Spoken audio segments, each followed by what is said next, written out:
The committee will please come to order.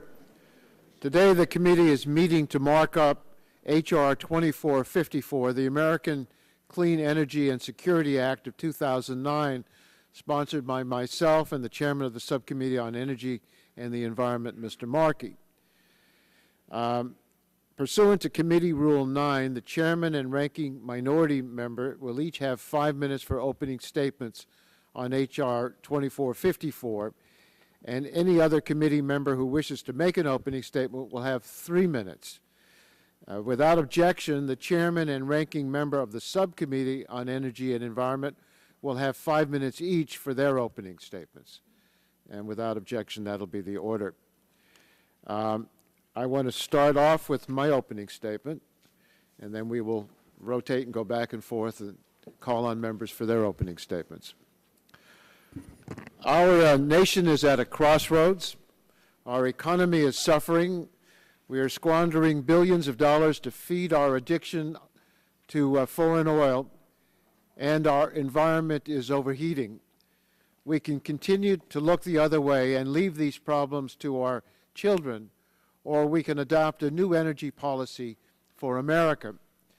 Today we begin consideration of legislation that will finally address the major energy problems facing our nation. We have 3 goals. We want, at long last, to provide energy security for the country. We want to transform our economy by creating new clean energy jobs, developing new technologies, and creating new export markets. And we want to address the very real threat posed by global warming. The American Clean Energy and Security Act will revitalize our economy through investment in clean energy generation and energy efficiency technologies. The legislation will create millions of new clean energy jobs, save the consumers hundreds of billions of dollars in energy costs, enhance America's energy independence, and cut carbon emissions. As President Obama said on Saturday, this legislation will, quote, create a new system of clean energy initiatives that will help unleash a new era of growth and prosperity, end quote. I'm very proud of the work this committee has done in developing this legislation. Energy legislation is by its nature contentious. It can inflame regional differences. But over the last several weeks, we have been able to bridge these differences and build a remarkable coalition behind the legislation. The American Clean Energy Act is supported by business leaders, environmentalists, and trade unions. They have put aside their differences to embrace the legislation because they know it is the key to economic growth, job creation, and a cleaner environment. My ranking member, Joe Barton, will argue that this bill will undermine our economy. He and others will claim that there is a fundamental conflict between economic growth and clean energy. In my opinion, that is a false choice. Our economic prosperity and a clean energy future are inextricably linked. We have faced these same doomsday predictions before. When we debated the Clean Air Act, opponents said it would destroy our economy. We passed the law, cleaned our air, and grew our economy. Our economy soared over 200%. At the same time, our pollution was cut by more than half. When we debated the 1990 amendments to the Clean Air Act, industry lobbyists said the bill would cost more than $100 billion per year. Even in 1990 dollars, that's more than the cost of the energy legislation we are debating today.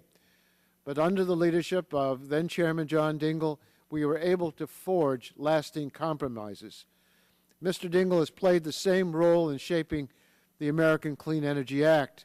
He has stepped into the middle of some of the most contentious issues and identified solutions that brought members together, and I commend and thank him for his leadership. Many other members have played critical roles. Mr. Markey has been steadfast in his leadership, his determination, and his vision for the future.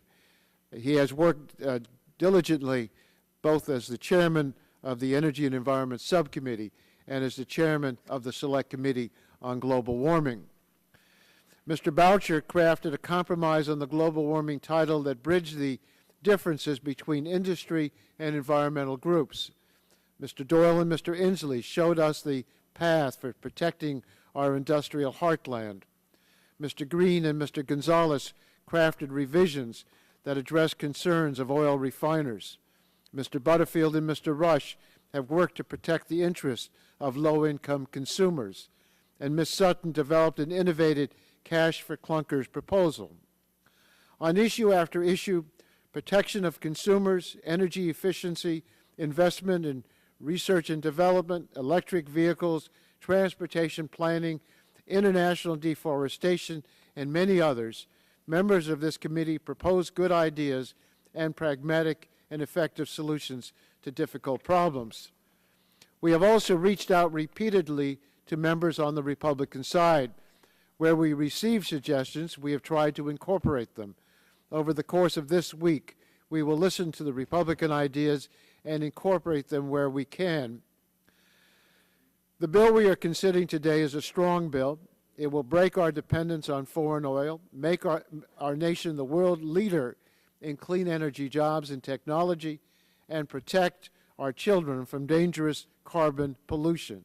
I look forward to the markup and reporting this bill favorably to the full House.